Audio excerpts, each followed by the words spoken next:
ब्रह्मांड की खोज केवल एक यात्रा नहीं है, बल्कि ये मानवता के भविष्य को आकार देने का एक तरीका है। इसी विचार के साथ द डीप डाइव में आपका स्वागत है। नमस्कार। आज हम एक ऐसे विषय की गहराई में उतर रहे हैं जो कल तक साइंस फिक्शन का हिस्सा लगता था, पर अब हकीकत बनने की दहलीज पर है। अंतरिक्ष में परमाणु शक्ति का उदय। बिल्कुल। आज की हमारी ये पड़ताल द हिंदू में छपे एक लेख पर आधारित है, और जो श्रोता यूपीएससी की तैयारी कर रहे हैं उनके लिए ये जानना जरूरी है कि ये विषय प्रीलिम्स और मेंस दोनों के लिए बहुत महत्वपूर्ण हो सकता है। हाँ, और ये सिर्फ परीक्षा की बात नहीं है, ये हम सबके भविष्य से जुड़ा सवाल है। आज हमारा मिशन ये समझना है कि चांद और मंगल पर बस्तियां बसाने के लिए परमाणु ऊर्जा अचानक इतनी जरूरी क्यों हो गई। इसके पीछे की तकनीक क्या है, क्या इसे लेकर कोई नियम कानून है भी, या ये एक नई दौड़ है जिसकी कोई सीमा नहीं। और सबसे जरूरी, इस नई दौड़ में भारत कहाँ खड़ा है। और देखिए, इस दौड़ की शुरुआती सीटी तो हाल ही में बज भी गई है। अमेरिका ने अपने lunar fission surface power project का ऐलान किया है। एग्जैक्टली, हाँ, मैंने भी पढ़ा है इसके बारे में। उनका प्लान है कि 2030 के दशक की शुरुआत तक चंद्रमा पर एक छोटा परमाणु रिएक्टर लगा दिया जाए। ये पृथ्वी की कक्षा से बाहर पहला स्थायी न्यूक्लियर पावर स्टेशन होगा। ये वाकई एक नए युग की शुरुआत का साफ संकेत है। बिल्कुल। और ये हमें सीधे उस सवाल पर ले आता है जो शायद कई लोगों के मन में होगा, हमें इसकी जरूरत ही क्यों है। सही सवाल है। हाँ, अब तक तो हमारा काम सौर ऊर्जा से चल ही रहा था। हाँ। तो चलिए इसे परत दर परत समझते हैं। पहला सवाल यही है कि चांद पर सोलर पैनल काम क्यों नहीं कर सकते। ये एक बहुत ही दिलचस्प पहेली है। देखिए, सौर ऊर्जा ने पृथ्वी की ऑर्बिट में हमारे सैटेलाइट्स को दशकों तक ऊर्जा दी है, इसमें कोई शक नहीं। हाँ, वो तो है। लेकिन जब हम चांद या मंगल की सतह पर उतरते हैं तो कहानी पूरी तरह बदल जाती है। चांद पर सबसे बड़ी चुनौती है वहां की रात। वो रात पृथ्वी के हिसाब से लगभग 2 हफ्ते लंबी होती है। ओह, 2 हफ्ते लगातार अंधेरा। इतने लंबे समय तक तो सबसे एडवांस सोलर पैनल और बैटरियां भी जवाब दे जाएंगी। बिल्कुल। और दूसरी चुनौती वो जगहें हैं जहां सूरज की रोशनी कभी पहुंचती ही नहीं, जैसे चांद के ध्रुवों पर मौजूद गहरे गड्ढे, जिन्हें परमानेंटली शैडोड रीजन्स कहते हैं। हाँ, और दिलचस्प बात ये कि यही अंधेरे गड्ढे हमारे लिए सबसे ज्यादा कीमती हैं। क्यों? क्योंकि वैज्ञानिकों का मानना है कि इन्हीं गड्ढों में अरबों सालों से पानी बर्फ के रूप में जमा है। अच्छा, तो जहां पानी है वहां धूप नहीं, और जहां धूप है वहां शायद पानी नहीं। ये तो बड़ी अजीब दुविधा है। ठीक है ही। अगर हमें उस पानी को निकालना है, उसे इस्तेमाल करना है, तो हमें एक ऐसे पावर सोर्स की जरूरत होगी जो अंधेरे में भी लगातार काम कर सके।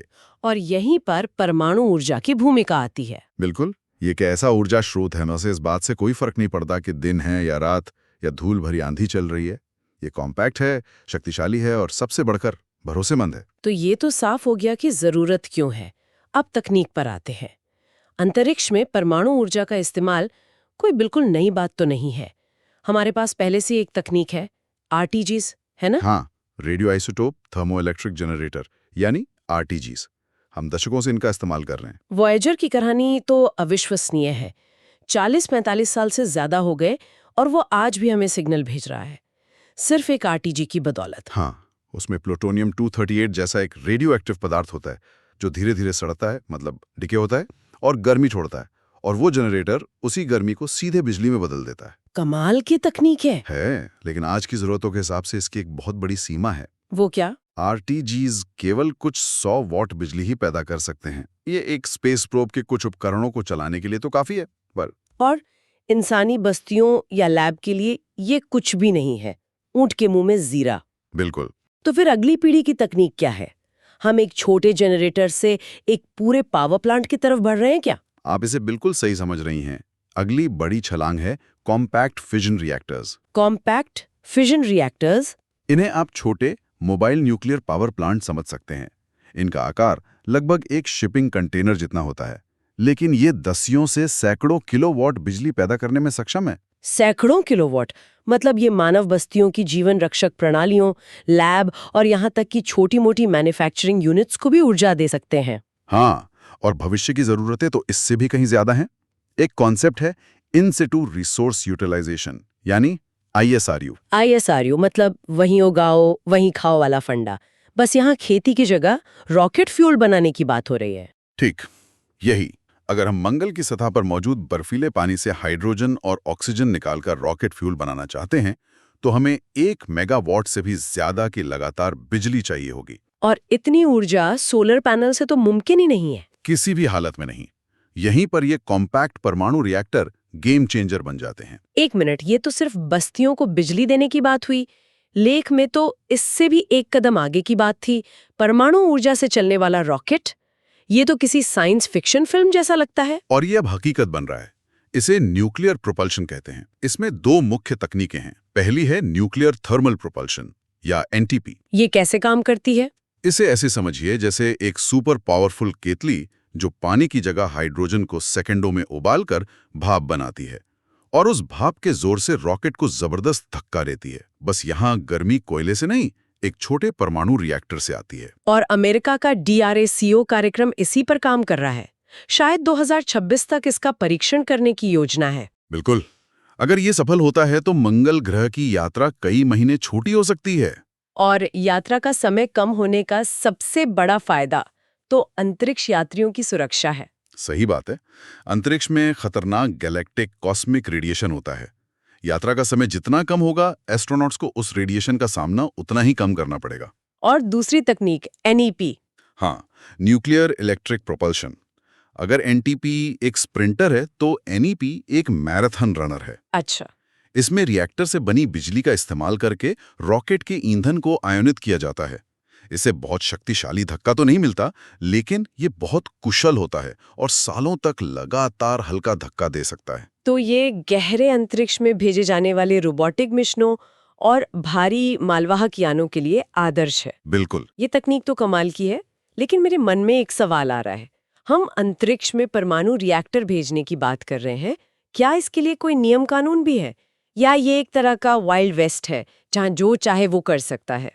आपने बिल्कुल सही नफ्स पकड़ी है। यहीं पर एक बहुत बड़ी और गंभीर चुनौती सामने आती है। मतलब? हमारे पास एक कानूनी ढांचा तो है, लेकिन वो आज की जरूरतों के हिसाब से पूरी तरह अपर्याप्त है, पुराना पड़ चुका है।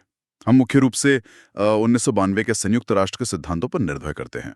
उन सिद्धांतों में तो सुरक्षा की बातें कही गई हैं, जैसे रेडियोधर्मी सामग्री का रिसाव ना हो, लॉन्च से पहले सुरक्षा विश्लेषण हो। हाँ, सुनने में ये सब ठीक लगता है, लेकिन इसकी 3 बहुत बड़ी खामियां हैं। सबसे बड़ी खामी तो ये है कि ये सिद्धांत कानूनी रूप से बाध्यकारी नहीं है। 1 मिनट, बाध्यकारी नहीं है मतलब? ये सिर्फ सलाह की तरह है, देश चाहे तो माने, ना चाहे तो न माने। ठीक यही, इसका कोई एनफोर्समेंट मैकेनिज्म नहीं है। दूसरी बड़ी कमी है इसका सीमित दायरा। वो कैसे? ये सिद्धांत केवल बिजली उत्पादन के लिए इस्तेमाल होने वाले आरटीजीज और फिशन रिएक्टरों को कवर करते हैं। इसमें न्यूक्लियर थर्मल या इलेक्ट्रिक प्रोपल्शन सिस्टम शामिल ही नहीं है। क्या बात करें? मतलब हम एक ऐसी तकनीक बना रहे हैं जिसके लिए कोई अंतर्राष्ट्रीय नियम ही मौजूद नहीं है। और यही तो सबसे बड़ी चिंता की बात है। ये तो बहुत अजीब है। और तीसरी, शायद सबसे बड़ी कमी, मानकों का अभाव है। ये सिद्धांत कहते तो हैं कि सुरक्षा का आकलन करो, लेकिन कैसे करो, इसके लिए कोई तकनीकी स्टैंडर्ड नहीं है। मतलब रिएक्टर का डिजाइन कैसा होगा, या मिशन खत्म होने के बाद उसका क्या किया जाएगा, इस पर कोई बाध्यकारी नियम नहीं है। बिल्कुल नहीं। लेकिन एक पल के लिए रुकते हैं। इन्हें लॉन्च करना तो एक बहुत बड़ा जोखिम होगा। अगर लॉन्च के समय कोई दुर्घटना हो गई तो? ये एक बहुत ही वास्तविक चिंता है और लॉन्च का चरण सबसे जोखिम भरा होता है। सिद्धांत कहते हैं कि कठोर सुरक्षा विश्लेषण जरूरी है और रिएक्टर्स को तभी चालू किया जाना चाहिए जब वे एक सुरक्षित ऑर्बिट में पहुंच जाएं। पर फिर वही बात आ जाती है कि ये नियम बाध्यकारी नहीं है। हाँ, सब कुछ देशों की अपनी समझदारी पर छोड़ दिया गया है। अगर हम दूसरी संधियां देखें, जैसे कि आउटर स्पेस ट्रीटी या परमाणु अप्रसार संधि, क्या उनसे ये कमी पूरी नहीं होती? वो केवल आंशिक कवरेज देते हैं। एक बहुत बड़ी कमी जो इन सब को मिलाकर भी रह जाती है, वो ये है कि किसी दूसरे ग्रह जैसे चांद या मंगल को रेडियोधर्मी कचरे से दूषित होने से बचाने के लिए कोई बाध्यकारी प्रोटोकॉल नहीं है। और मिशन के अंत में अंतरिक्ष में छोड़े गए रिएक्टरों का क्या होगा? उस पर भी कोई नियम नहीं है। बाप रे! यूरोपीय अंतरिक्ष एजेंसी के एक सलाहकार काई उवे श्रोगल ने एक और खतरे की तरफ इशारा किया है। उन्होंने सुरक्षा क्षेत्रों यानी सेफ्टी जोन्स की बात की है। सुरक्षा क्षेत्र, इसका क्या मतलब हुआ? मतलब कल को कोई देश चांद पर एक रिएक्टर लगाकर उसके चारों तरफ 50 किलोमीटर के इलाके को नो गो जोन घोषित कर सकता है? बिल्कुल ये तो अंतरिक्ष में जमीन हड़पने जैसा हुआ। ठीक यही चिंता उन्होंने जताई है। ये सुरक्षा के नाम पर कोई देश एक बड़े इलाके पर अपना दावा न कर दे, जिससे बाकी देशों के लिए वहां पहुंचना या काम करना मुश्किल हो जाए। ये ऊर्जा स्रोतों पर नियंत्रण को लेकर एक नई तरह की औपनिवेशिक दौड़ शुरू कर सकता है। ये सोचना थोड़ा डरावना है। हम पृथ्वी पर संसाधनों के लिए लड़ते लड़ते अब चांद और मंगल पर भी वही गलतियां दोहराने की तैयारी कर रहे हैं। बिल्कुल। बाह्य अंतरिक्ष संधि सामूहिक विनाश के हथियारों पर तो रोक लगाती है, लेकिन शांतिपूर्ण उद्देश्यों के लिए परमाणु ऊर्जा के इस्तेमाल पर लगभग चुप है। इस कानूनी शून्यता को भरने की तत्काल आवश्यकता है। हाँ, वरना कोई भी दुर्घटना इस परमाणु भोर को, जैसा कि लेख में कहा गया है, परमाणु गोधूली या एक नए शीत युद्ध में बदल सकती है। तो इस सूड़ पे भारत की क्या भूमिका हो सकती है? हम कहाँ हैं इस सब में? भारत एक बहुत ही महत्वपूर्ण रणनीतिक स्थिति में खड़ा है। हमारे पास ISRO जैसी विश्व स्तरीय अंतरिक्ष एजेंसी है और परमाणु ऊर्जा विभाग यानी DAE के रूप में जबरदस्त परमाणु विशेषज्ञता है। इन दोनों के बीच एक शक्तिशाली गठबंधन की कल्पना कीजिए। हाँ, इनकी विशेषज्ञता मिलकर भारत को इस क्षेत्र में एक अग्रणी ताकत बना सकती है। एक घरेलू रूप से विकसित अंतरिक्ष रिएक्टर चंद्रमा के उन अंधेरे गड्ढों में हमारे चंद्रयान मिशनों को ऊर्जा दे सकता है। यह मंगल पर ISRO को सक्षम कर सकता है और गहरे अंतरिक्ष में भारत के नेतृत्व को स्थापित कर सकता है।